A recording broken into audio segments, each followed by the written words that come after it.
Friends, now I want to explain about the gases laws. First one is Boyle's law. What is Boyle's law? At constant temperature for a given mass of the gas, pressure is inversely proportional to the 1 by Y.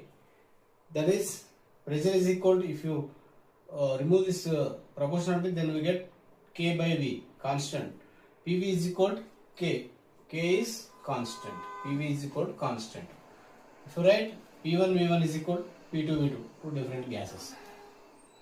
If you take graph of this pressure inversely proportional to 1 by V, P versus 1 by V graph, for this is the graph, this is the slope, Y is equal to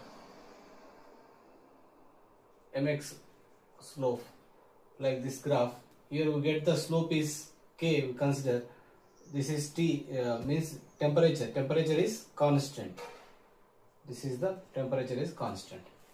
If you take two different gases, for example, if you take two, P pressure is inversely proportional 1 by V.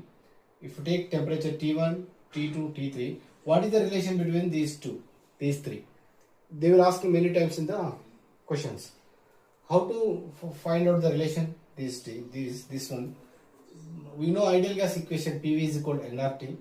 PV is equal to K, means here constant, K, that is slope. If you K, you equate them, K is directly proportional to T, means the N and given mass and R is real gas constant, that's why these two are constant, that then the K is directly proportional to T, temperature T.